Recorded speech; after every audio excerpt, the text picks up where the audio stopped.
नमस्कार दोस्तों। क्या 23 नवंबर 2024 को यूपी के मुख्यमंत्री योगी आदित्यनाथ ने 2029 में दिल्ली की दावेदारी पक्की कर दी? क्या उपचुनाव में जबरदस्त जीत योगी को 2027 में उत्तर प्रदेश से भी आगे 2029 में और दिल्ली में पहुंचाने की सीढ़ी बन गई है? क्या यूपी के 9 सीटों के नतीजों ने दिल्ली में बैठे योगी की राह के सभी कांटे 9-2-11 कर दिए हैं? बची हुई 10वीं सीट योगी के दावे को 100% पक्का कर देगी, क्योंकि यह 10वीं सीट उस अयोध्या से जुड़ी है जो बीजेपी की राजनीतिक आत्मा है, आरएसएस के एजेंडे का मूल है। अयोध्या के जिस एक मिल्कीपुर सीट के जरिए अगर योगी की दिल्ली में दावेदारी पक्का होने की उम्मीद है, तो अभी जिन 9 सीट के नतीजे आए हैं उनमें भी एक खास सीट के जरिए ही योगी ने दिल्ली तक अपनी दावेदारी मजबूत की है और खुद को प्रधानमंत्री नरेंद्र मोदी का सच्चा उत्तराधिकारी बनकर दिखाया है। वो एक खास सीट है कुंदर की। 60% से ज्यादा मुस्लिम आबादी, 30 साल से समाजवादी पार्टी का कब्जा और मुख्यमंत्री योगी आदित्यनाथ ने सीट बीजेपी की झोली में डाल दी। वो भी छोटी मोटी जीत के साथ नहीं, 1.5 लाख से थोड़ा ही कम मार्जिन के साथ, पूरी शानो शौकत के साथ, सनातन के पूरे गर्व के साथ। अपने अवैध किले के दरकने पर अखिलेश यादव ने तंत्र के दुरुपयोग के कई गंभीर आरोप लगा दिए। कल बाकायदा प्रेस कॉन्फ्रेंस करके कुंदरकी के नतीजों को लोकतंत्र कुचलने जैसा बता दिया। नतीजे और आंकड़े हैरान करते भी हैं। कुंदरकी में बीजेपी के रामवीर ठाकुर के अलावा 11 और कैंडिडेट थे जो सब के सब मुस्लिम थे। इसमें बीएसपी और एआईएमआईएम का भी कैंडिडेट था, जिन्हें बीजेपी की बी टीम भी माना जाता है। इसके अलावा वोट काटने के लिए कुछ निर्दलीय भी बीजेपी ने खड़े करवाए होंगे, इससे इनकार नहीं किया जा सकता दोस्तों। नतीजों में दूसरे नंबर पर एसपी के मोहम्मद रिजवान को मिले महज 25,580 वोट। तीसरे नंबर पर आजाद समाज पार्टी के चांद बाबू को मिले 14,201 वोट। एआईएमआईएम के मोहम्मद वारिस को 8,111 वोट मिले। तीसरे और चौथे नंबर के वोट मिलकर होते हैं 22,311। बाकी बचे 8 कैंडिडेट्स को अधिकतम 900 वोट प्रति कैंडिडेट भी मान ले तो 7200 वोट ही होते हैं, जबकि असल में तो उन लोगों को इससे भी कम वोट मिले हैं। लेकिन अगर 7200 वोट ही जोड़ लें तो कुल मिलाकर समाजवादी वोटों के अलावा बाकी मुस्लिम उम्मीदवारों को सिर्फ 30,000 वोट ही मिले हैं, 30,000। जबकि विधानसभा में 2,39,375 मुस्लिम वोट हैं, जबकि सिर्फ 1,56,000 हिंदू वोट हैं, 1,56,000। और बीजेपी के रामवीर ठाकुर को मिले 1,70,371 वोट।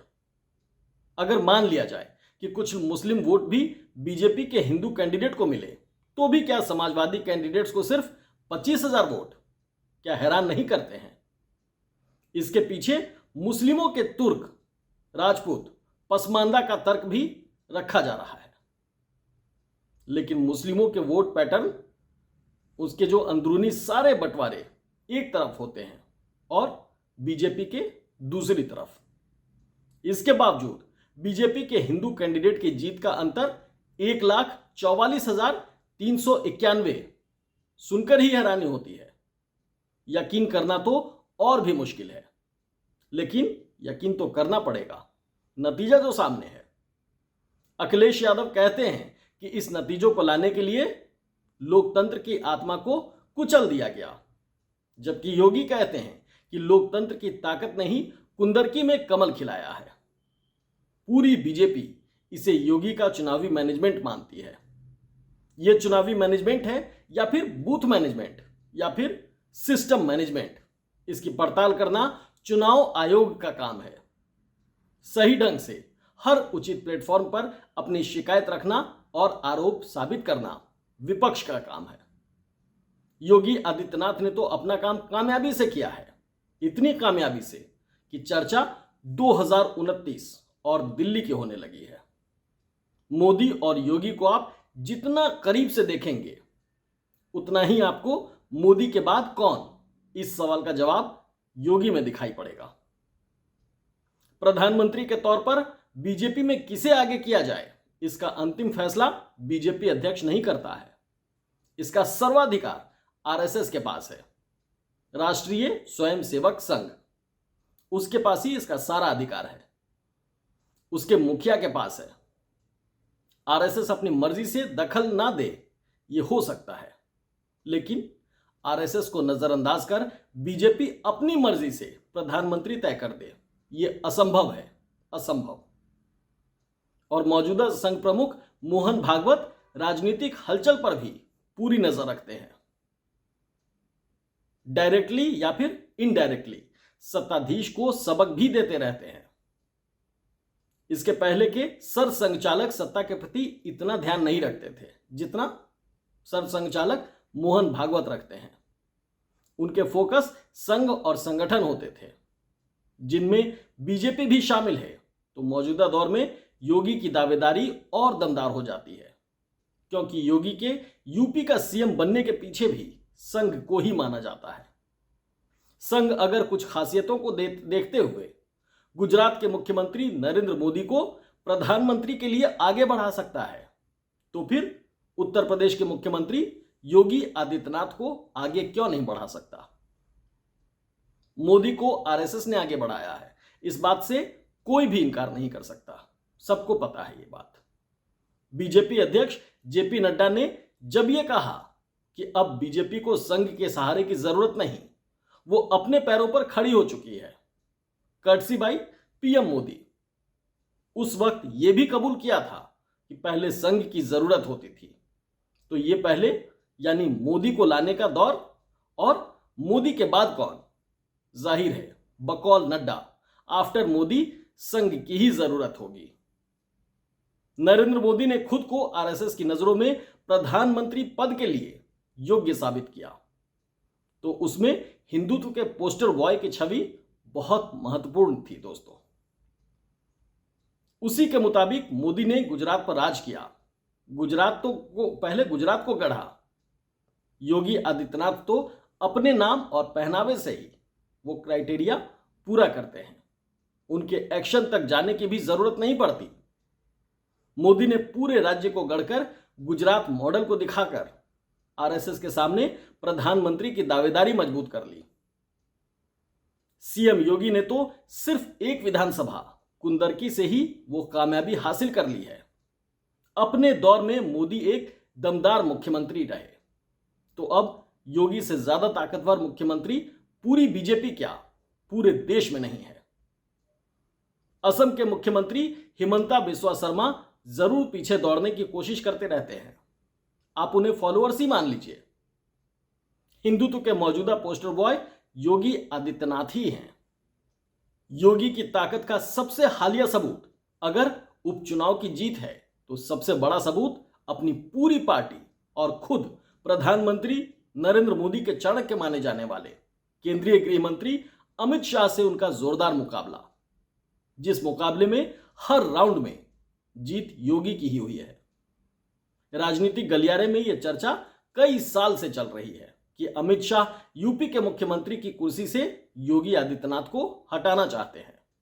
यह चर्चा कितनी सही कितनी फसाना है, इसका फैसला अभी तक नहीं हो पाया है, लेकिन बहुमत से ऐसे काम, बहुत से ऐसे काम हैं, एक्शन जरूर सामने आते रहते हैं ऐसे, जिससे यह चर्चा लगातार बनी हुई है।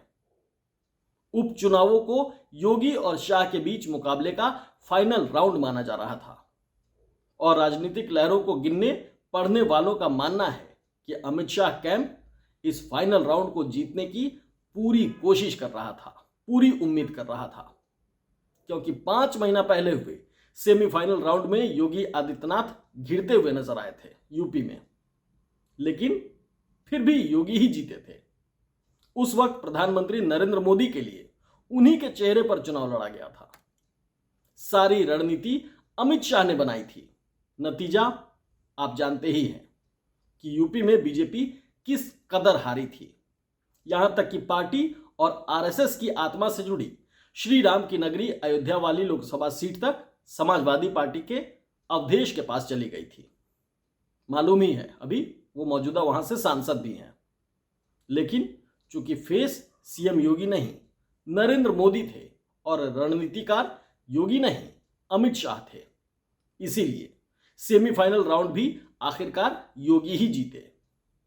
अब फाइनल राउंड के नतीजों से पहले एक चुनाव प्रचार में मीडिया से बात करते हुए योगी आदित्यनाथ के डिप्टी सीएम केशव प्रसाद मौर्य, जिन्हें दिल्ली कैंप का भी माना जाता है, कहा जाता है कि वो दिल्ली कैंप के कोटे से हैं, उन केशव प्रसाद मौर्य ने अपने ही सीएम के अभूतपूर्व सुपरहिट नारे बटेंगे तो कटेंगे पर टिप्पणी करने से ही इनकार कर दिया।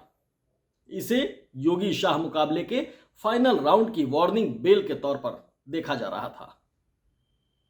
लेकिन 23 नवंबर को जो नतीजे सामने आए उसने एक बार फिर योगी को विजेता बना दिया, विनर साबित कर दिया, चैंपियन बना दिया योगी को। और अब ऐसा लगता है कि योगी शाह के बीच मुकाबला योगी के हक में खत्म हो सकता है, क्योंकि सिर्फ यूपी ही नहीं महाराष्ट्र और झारखंड में भी योगी के प्रचार का स्ट्राइक रेट जबरदस्त रहा है दोस्तों। कैसे जबरदस्त रहा है, आंकड़ों से समझाता हूं आपको। यूपी के मुख्यमंत्री योगी आदित्यनाथ ने महाराष्ट्र में 4 दिन में 11 रैलियां की। इसके जरिए 17 सीटों को कवर किया उन्होंने। इनमें से 15 उम्मीदवार जीत गए, 15 कैंडिडेट्स विनर हो गए। यानी महाराष्ट्र में योगी का स्ट्राइक रेट करीब 85% रहा। इसी तरह झारखंड की भी बात कर लेते हैं। भले ही झारखंड बीजेपी के हाथ नहीं आया, लेकिन योगी का स्ट्राइक रेट यहां भी प्रधानमंत्री नरेंद्र मोदी से डबल रहा। प्रधानमंत्री ने अपनी रैलियों के जरिए 40 सीट कवर की, 40 सीट्स, और 22% के स्ट्राइक रेट से 9 सीट ही जीता पाए। जबकि योगी आदित्यनाथ ने झारखंड में 18 कैंडिडेट्स का प्रचार किया, 18 कैंडिडेट्स, और 8 को जीत मिल गई। यानी स्ट्राइक रेट 44%, 44%। इतना ही नहीं, इस बार हुए विधानसभा चुनाव और उपचुनाव में बीजेपी के हिंदुत्व का जो नारा मिला वो योगी आदित्यनाथ की ही देन है। चाहे उसे किसी भी नेता ने किसी भी तरह से बदलाव के साथ लगाया हो। प्रधानमंत्री ने एक है तो सेफ है कहा, अमित शाह ने उसे लगाया, बताया हर जगह एक है तो सेफ है, लेकिन इसका मूल योगी का दिया नारा ही है। इस नारे के साथ योगी ने बीजेपी के हिंदुत्व पर अपनी राष्ट्रीय छाप लगा दी है। आरएसएस भी योगी को अब राष्ट्रीय कद का नेता मानता है। इसके लिए योगी पहले भी देश भर के अलग अलग चुनावों में खुद को साबित कर चुके हैं और स्टार प्रचारक में सबसे ज्यादा डिमांड वाले नेता योगी आदित्यनाथ ही बन चुके हैं। यानी प्रधानमंत्री नरेंद्र मोदी के नक्शे कदम पर चलते हुए मुख्यमंत्री योगी आदित्यनाथ की मंजिल अब वही है दोस्तों, जहां इस वक्त प्रधानमंत्री नरेंद्र मोदी बैठे हैं। मोदी के बाद कौन, इस यक्ष प्रश्न का जवाब जो तलाश रहे हैं उस आरएसएस के सामने योगी की योग्यता को लेकर कोई भी शंका नहीं है। देश के लिए प्रधानमंत्री के पद के जो भी पैमाने हो, गुलदस्ते जैसे हिंदुस्तान में, जहां पहनावा, खान पान, बोली भाषा सब अलग अलग है और सब मिलकर एक भारत बनाते हैं।